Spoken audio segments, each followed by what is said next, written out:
A single father had posted for a cook, but the woman standing in his kitchen clearly wasn't what he bargained for.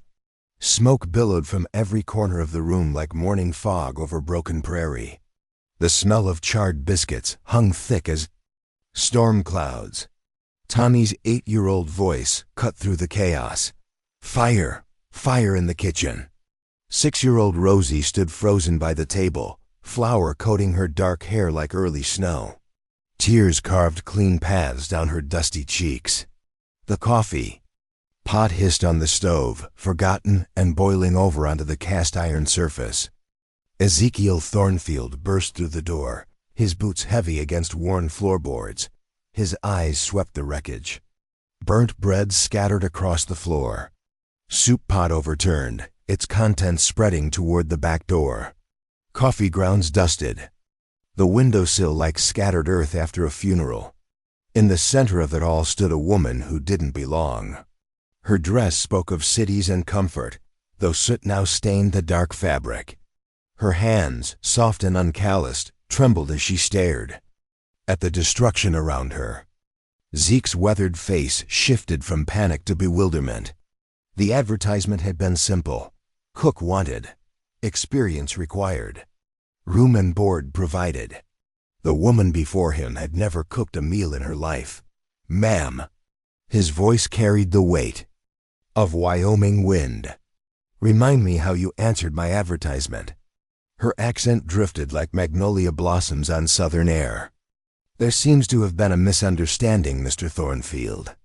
Magnolia Delacreux straightened her spine despite the smoke still curling around her ankles. She'd fled New Orleans with nothing but lies and the clothes on her back. Winter was coming to this harsh territory, and she had nowhere else to run. Zeke pulled the smoking pan from the stove. His movements were precise, practiced. A man who'd learned to manage chaos since his wife Clara had died 2 years past. Children, outside. He didn't raise his voice. Didn't need to. Tommy grabbed Rosie's flour-dusted hand. They disappeared through the door, leaving their father alone with this stranger who'd nearly burned down their home. The silence stretched between them like fence wire pulled taut. Maggie watched Zeke's hands as he surveyed the damage.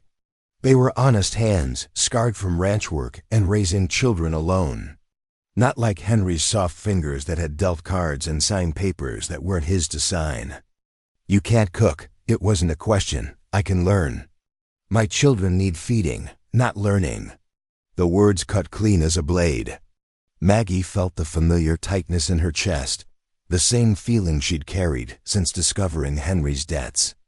Since learning that dangerous men would come looking for what he owed. Mr. Thornfield, I need this position. And I need someone who knows the difference between salt and sugar. Through the window, she could see Tommy and Rosie sitting on the porch steps. The boy's arm wrapped protective around his sister's shoulders. They watched the door with the careful attention of children who'd learned that adults could disappear. Without warning, Zeke followed her gaze. His expression softened at the edges like ice beginning to thaw. Where are you from, Miss Delacreux? New Orleans. Long way from home. Home, the word tasted bitter. New Orleans hadn't been home for months. Not since she'd found Henry's letters. Not since she'd learned about Jacques and Victor, about the money that wasn't Henry's to lose. I have nowhere else to go. The admission hung between them. Truth. Stripped bare as winter branches. Zeke leaned against the doorframe. His blue eyes studied her face, looking for something she wasn't sure she could give. Trust, maybe. Or just competence. Winter comes hard here.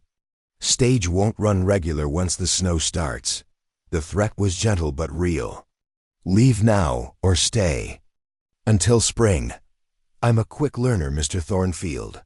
Quick enough to keep my children from starving. She thought of Tommy's protective arm around Rosie, of their careful watching eyes. These children had already lost their mother. They couldn't afford to lose another caretaker to her incompetence. Yes. The lie came easier this time. Zeke was quiet for a long moment. Outside, wind rattled the windows like restless spirits. His farm was failing, his children growing wild without proper care. He needed help more than he needed honesty. 1 week. His voice carried the finality of a judge's gavel. 7 days to prove you can manage a kitchen without burning it down. Relief flooded through her chest. 7 days. Enough time to figure out her next move, or learn enough cooking to survive longer. Thank you. Don't thank me yet, Mrs. Abernathy. From the neighboring spread checks on us regular. She know if you're feeding my children properly. Maggie nodded, though the name meant nothing to her. Everything here was foreign territory. Zeke pushed away from the doorframe. Children. We'll show you to the back room. Supper's in 4 hours. He paused at the door, his hand resting on the frame. Miss Delacroix? Whatever brought you running this far from Louisiana, I hope it was worth the lie you just told me. The door closed behind him with quiet certainty. Maggie stood alone in the ruined kitchen, surrounded by the evidence of her deception. Through the window, she could see Zeke talking to his children, his voice too low to hear. Tommy nodded solemnly. Rosie wiped flour from her hair. 4 hours. Until supper. 7 days until judgment. She rolled up her sleeves and began cleaning up the wreckage, each movement a small act of faith in a future she couldn't see. 3 weeks had passed since the kitchen disaster. The morning air carried the scent of properly cooked bacon, no longer the acrid smell of failure. Maggie's hands moved with growing confidence across the cast-iron skillet. Though muscle memory still belonged to someone else's life, she'd learned to read the stove's moods. The way the fire settled when it needed more wood. How the coffee should sound when it reached the perfect temperature. Small victories built on larger deceptions. Tommy sat at the kitchen table, his arithmetic slate covered in careful numbers. Rosie perched beside him, tracing letters in the flour dust Maggie had scattered across the wooden surface. Their morning routine had found its rhythm. Miss Maggie, what's 7 times 8? Tommy's pencil hovered over the slate. 56, the answer came without thought. Mathematics had been part of her education, back when education meant something. Different than survival.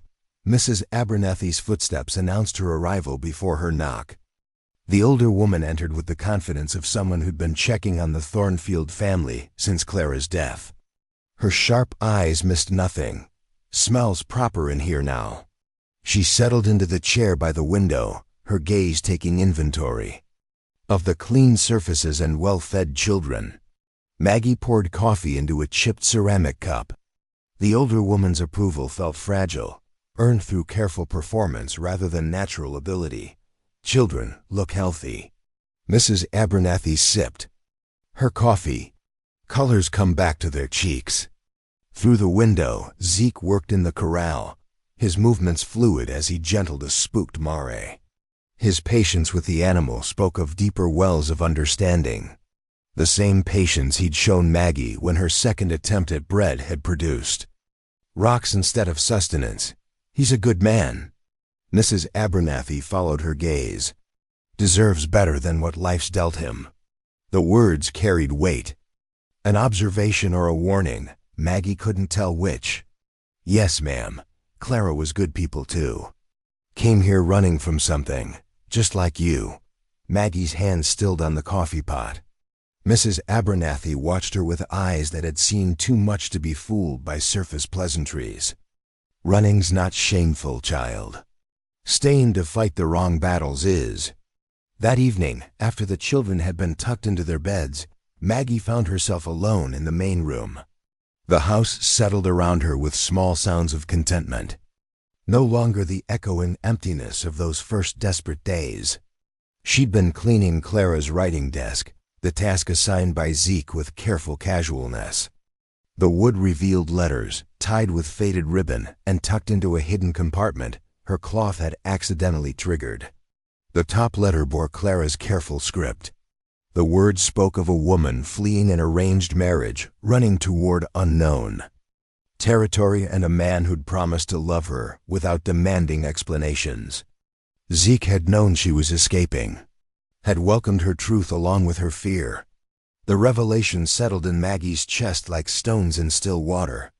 He'd loved a woman who'd been honest about her reasons for running, who'd trusted him with her real story. She folded the letters carefully, returned them to their hiding place. The knowledge felt both like hope and condemnation. Footsteps on the porch announced Zeke's return from checking the stock. He entered quietly, his presence filling the room without overwhelming it. Ranch work had carved him lean, but kindness had kept him whole. Children asleep? Yes, Tommy finished his arithmetic. Rosie can write her name now. Zeke settled into the chair across from her, his body carrying the day's exhaustion. They'd fallen into this pattern, these quiet conversations after the children's bedtime. Careful words that revealed nothing while saying everything. You're good with them. They're good children. Clara would have liked you. The statement hung between them, heavy with unspoken meaning. Maggie felt the weight of secrets pressing against her ribs. Tell me about her. Zeke's hands rested on his knees, scarred fingers spread wide. She was brave. Came here knowing nothing about ranch life, but she learned. Never complained about the hardships. Was she happy? I think so. We found something here, something worth the leaving behind. The conversation drifted into comfortable silence. Outside, wind moved through the cottonwoods, whispering secrets to the night air. Maggie watched Zeke's profile in the lamplight, noting the way grief had carved lines around his eyes. What about you? His voice carried carefully neutral curiosity. Your husband, was he a good man? The question she'd been dreading. Henry's memory rose unbidden, charming smile and careless hands. The man who'd loved her in his way, even as he'd destroyed their future with his weakness. He was complicated. Complicated how? He wanted to be better than he was. That wanting sometimes made him foolish. Truth wrapped in careful words. Zeke nodded as if he understood the weight of loving someone flawed. We all carry our ghosts. Some ghosts are harder to bury than others. He looked at her then, really looked. His blue eyes held questions he wouldn't ask, understanding he wouldn't voice. The space between them hummed with unspoken possibilities. Maggie, her name and his voice sounded different. Softer, more real than it had since Henry's death. Yes? Whatever brought you here, I'm glad it did. The confession settled between them like evening mist. Maggie felt her chest tighten with something that might have been hope if she'd been a different woman. If her past had been different. If honest love was something she could still claim. So am I. She rose from her chair, smoothing her skirts. The moment felt too fragile to sustain, too precious to risk with more words. Good night, Zeke. Good night. In her small room, Maggie sat on the narrow bed and stared out at the star-scattered sky. 3 weeks had transformed her from desperate refugee to something approaching belonging. The children called her name with genuine affection. Zeke looked at her with growing warmth, all of it built on lies. She thought of Clara's letters, of a woman who'd trusted her husband with truth, who'd found love because she'd been brave enough to be honest about her reasons for running. Tomorrow she would tell him about Henry's debts, about Jacques and Victor, about the men who would eventually find her, no matter how far she'd run. She fell asleep planning words that would either set her free or destroy the only happiness she'd known since Henry's death. But morning brought Mrs. Abernathy's voice drifting through the kitchen window, sharp with concern. Zeke, I'm telling you plain. I could never trust someone who builds their life on lies. Clara was honest about running from something. That made all the difference. Maggie pressed her back against the wall, her heart hammering against her ribs. The words fell like stones into still water, shattering her fragile resolve. She would never tell him now. The distance between them grew like frost creeping across winter glass. Maggie pulled back from the warmth she'd begun to trust, wrapping silence around herself like armor. Zeke's words to Mrs. Abernathy had carved themselves into her memory, sharp as winter wind. He valued honesty above all else. She had nothing but lies to offer. Her movements in the kitchen became mechanical, efficient but cold. She fed the children, cleaned the dishes, tended the house with the precision of someone preparing for departure. The easy conversations died between them, replaced by careful politeness that fooled no one. Tommy noticed first. His young eyes tracked the change in adult behavior with the wariness of a child who'd already lost too much. "Did we do something wrong, Miss Maggie?" The question cut deeper than accusations. She knelt to his level, smoothing his dark hair with gentle fingers. "No, sweetheart, you've done nothing wrong." But her smile felt brittle as autumn leaves. Zeke watched her retreat with growing confusion. The woman who'd begun to bloom in his kitchen, who'd filled his house with something approaching contentment, had vanished overnight. In her place stood a polite stranger counting days until escape. He tried to bridge the distance during their evening conversations, but Maggie's responses had grown clipped, professional. She answered his questions about the children's progress, discussed household needs, then excused herself before silence could settle between them. "Maggie," he caught her arm gently as she rose from her chair one evening. "Have I offended you somehow?" Her skin felt warm beneath his calloused fingers. For a moment, her mask slipped, revealing something raw and desperate. Then she straightened, pulling away with careful dignity. "Of course not, Mr. Thornfield." The formal address stung worse than anger would have. Rosie began wetting her bed again, a regression that spoke of childhood anxiety sensing adult turmoil. She clung to Maggie during the day, small hands fisting. In fabric whenever separation threatened. "Don't leave us." The whispered plea came during their evening reading, when Rosie thought Tommy couldn't. Here, Maggie's throat closed around words she couldn't say, promises she couldn't make. The stranger appeared on a Tuesday, visible from the kitchen window as a dark figure on the ridge. He sat his horse too well, watched the house too intently.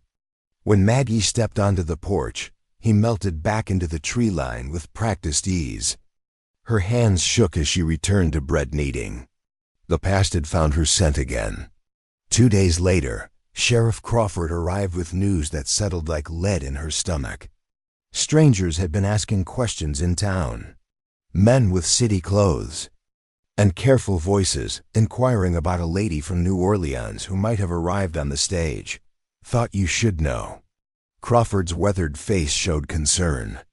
"Description they gave could fit half the women in the territory, but your accent marks you different."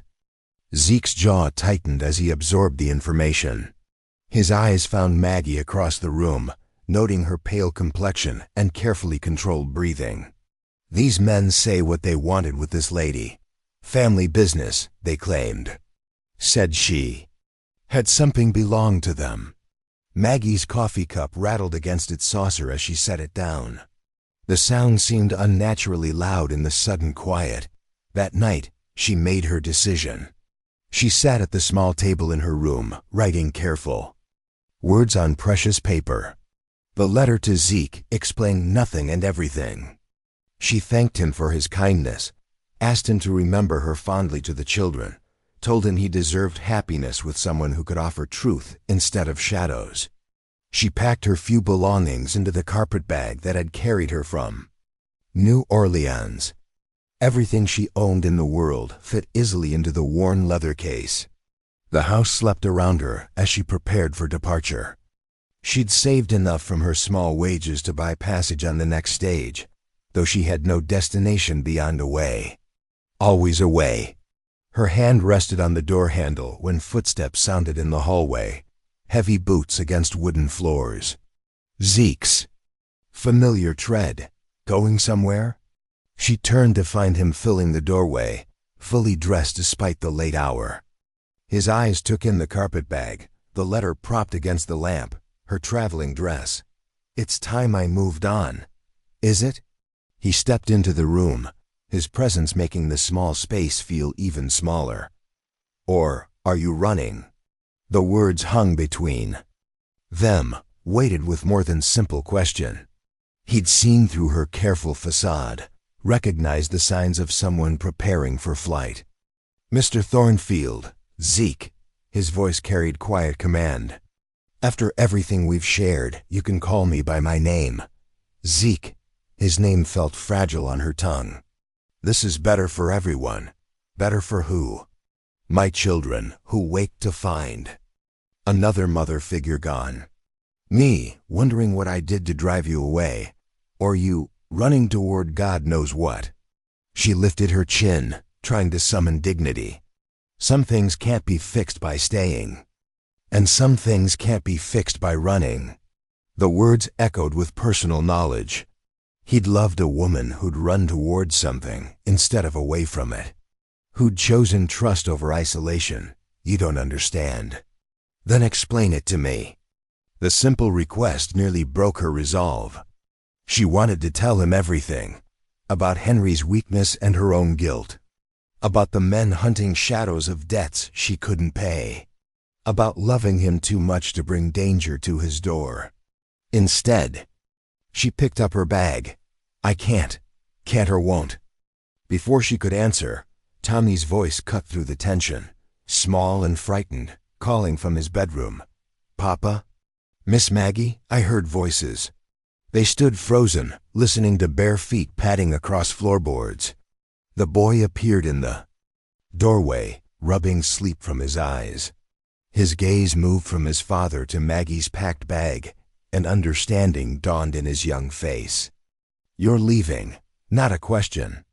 A statement heavy with resignation. Rosie's voice joined from behind him, higher pitched with distress. "Miss Maggie?" The children stood together in their nightclothes, holding hands against whatever new loss threatened their carefully rebuilt world. Their eyes held the peculiar wisdom of children who'd learned that adults could disappear without warning. Maggie's resolve crumbled like sandcastles against ocean waves. She set down her bag, knelt to their level. "I thought it might be better." Better for who? Tommy's question echoed his father's, delivered with startling directness. She had no answer that wouldn't sound like abandonment. "We need you." Rosie's whisper carried absolute truth. "Papa needs you too." The child's honesty hung in the air, too pure to deny. Maggie felt tears threatening, the first she'd allowed since Henry's death. Movement outside the window caught Zeke's attention. A shadow crossing the yard, too purposeful to be wildlife. His body tensed, hand moving instinctively toward the rifle mounted by the door. "Get the children to the back room." His voice carried quiet authority, but it was too late. Footsteps sounded on the porch, followed by polite but insistent knocking.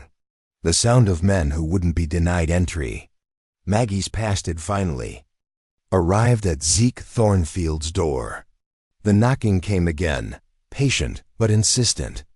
Zeke moved to the window, peering through the gap in the curtains.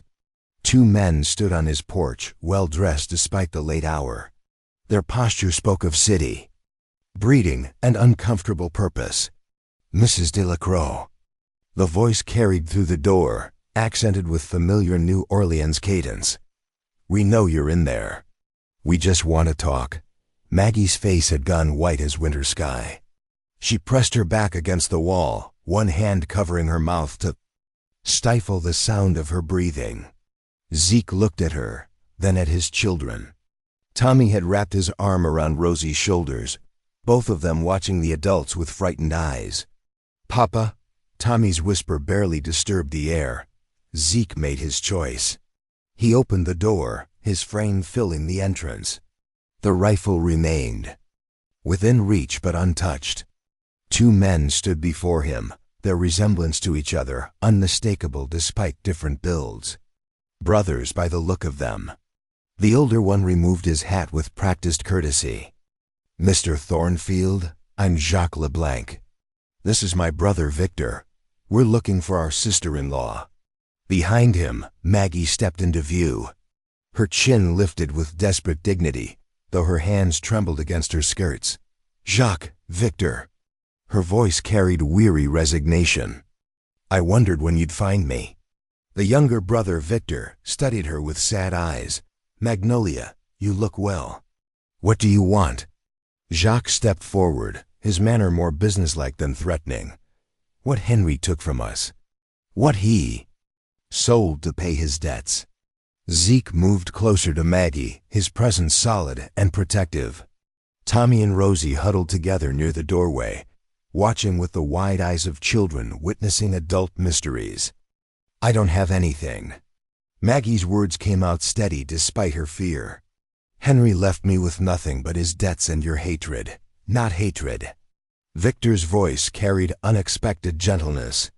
"Disappointment, maybe, frustration, but not hatred. Our family's shipping business." Jacques continued where his brother left off. "Henry embezzled funds to cover his gambling losses. $20,000 over 2 years. The number hung in the air, staggering in its magnitude. Zeke felt the weight of it, understanding finally dawning. This wasn't about simple debts or angry creditors. "He sold family heirlooms to pay some of it back," Victor added. "Mother's jewelry, father's watch. Things that belonged to our family for generations. I never knew." Maggie's voice broke slightly. "He told me they were gifts. From his family. I thought you'd given them willingly." The brothers exchanged glances. Some communication passed between them, the kind of understanding that comes from shared blood and shared loss. "We believe you." Jacques' admission seemed to surprise him.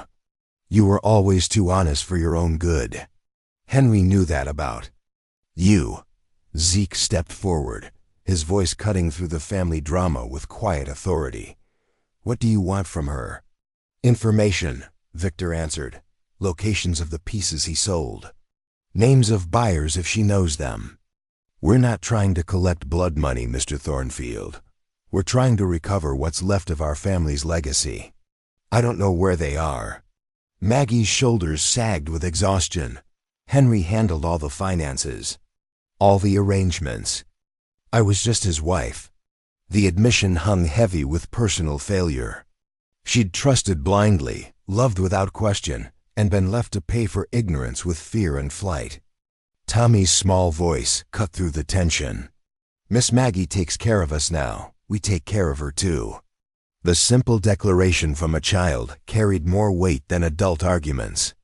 Rosie nodded solemnly, her small hand finding Maggie's and holding tight. Jacques looked at the family group, noting the protective stance Zeke had taken and the children's obvious affection for their caretaker. "You've found a good place." His observation carried no judgment, only weary acceptance. "I've found home." Maggie's voice strengthened with the admission. "For the first time since Henry died, I've found where I belong." The truth settled between them, changing the dynamics of the confrontation. This wasn't about a woman running from justice. It was about family trying to heal wounds left by a dead man's weakness. Mrs. Abernathy's voice called from outside, accompanied by the sound of a horse and wagon. Zeke saw lights and got worried. The older woman appeared in the doorway, taking in the scene with sharp eyes. Her gaze moved from the well-dressed strangers to Maggie's pale face to the children pressed against their father's side. "Everything all right here?" "Family business," Jacques replied diplomatically. Mrs. Abernathy studied him with the skepticism of someone who'd lived long enough to recognize trouble. Her eyes fell on something at Victor's collar. A small pin, barely visible in the lamplight. "That's a pretty piece of jewelry you're wearing, young man." Victor's hand moved instinctively to the pin. "It was my father's. Looks familiar." Mrs. Abernathy stepped closer, her expression sharpening. "I believe I have one just like it. Bought it off a traveling peddler last spring. Paid $5 for it." The silence stretched taut as wire. Jacques and Victor exchanged startled glances. "A traveling peddler?" Victor's voice carried barely controlled excitement. "Scruffy fellow with a wagon full of trinkets," said he'd gotten it from a gentleman in New Orleans who needed quick cash. Mrs. Abernathy disappeared into the night. returning minutes later with a small velvet box. Inside, nestled against faded silk, lay a golden locket bearing the same intricate design as Victor's pin. Mother's locket. Victor's voice broke slightly as he reached for it with trembling fingers. "Take it." Mrs. Abernathy pressed the box into his hands. "If it belongs to your family, it should be with your family." The gesture broke something in the room's tension. Jacques cleared his throat, his businesslike demeanor softening. "We never meant to frighten you, Magnolia. We just wanted to understand what happened. To find some piece of our parents to bring home. I'm sorry." Maggie's words carried the weight of genuine regret. "I'm sorry for what Henry did. I'm sorry I couldn't stop him. I'm sorry I ran instead of trying to help. You had nothing to apologize for." Victor closed the locket carefully in his palm. "You were as much his victim as we were." The brothers prepared to leave, their mission transformed by unexpected kindness. Jacques paused at the door. "You don't have to keep running, Magnolia. As far as we're concerned, Henry's debts died with him." Spring came early that year, melting winter's grip with unexpected warmth. The kitchen garden had been planted, neat rows of vegetables marking the passage of time and the promise of abundance. Maggie's hands had learned the rhythm of seasons, the patience required for growing things. She still couldn't cook perfectly, but her biscuits no longer resembled stones. Her coffee had achieved consistency, if not perfection. The children had grown taller, more confident, secure in the knowledge that adults could stay as well as leave. Zeke found her on the porch as evening painted the sky in shades of possibility. The rocking chair creaked gently under her weight, a sound that had become part of the house's contentment. "Maggie." He settled beside her, his presence as comfortable as morning sunlight. "I've been thinking." She looked at him, noting the way his hair had grown longer, the way his eyes held peace instead of the desperate worry that had marked their early days together. About what? About making this official. Making this a real family. The proposal came without grand gestures or elaborate words. Just a man asking a woman to build something permanent from the temporary shelter they'd found in each other. "Are you asking me to marry you, Zeke Thornfield? I'm asking if you'd like to stop pretending we're just employer and employee. I'm asking if you'd like to make this home yours as much as ours." She studied his weathered face, seeing past the scars life had carved to the goodness beneath. He'd chosen her despite her lies, defended her against her past, given her children. To love and a place to belong. Yes, the words settled between them, simple and certain as sunrise. Tommy's voice drifted from inside the house, where he was helping Rosie with her letters. "Miss Maggie, are you going to marry Papa?" "How did you know what we were discussing?" Zeke called back. "Windows are open. Besides, Rosie and I already decided we want to keep her." "What about you, Rosie?" Maggie called. "Are you sure about wanting me for a mother?" "Only if you promise to keep learning to cook better." Laughter filled the evening air, mixing with the sound of wind through new leaves and the distant lowing of cattle settling for the night. The future stretched ahead of them, uncertain but no longer frightening. Maggie reached for Zeke's hand, their fingers intertwining like roots finding strength in shared soil. She'd run from New Orleans carrying nothing but lies and fear. She'd found truth in Wyoming, in the arms of a man who'd loved her despite her secrets and children who'd chosen her as family. Sometimes the best things in life came disguised as disasters in the kitchen. And that is all to the story, for now. Please let me know where you are tuning in from. Perhaps we will create a story there. Consider liking this video and subscribing to our channel. And if you enjoy our content, click this video on your screen. I promise you, it's worth watching. See you tomorrow.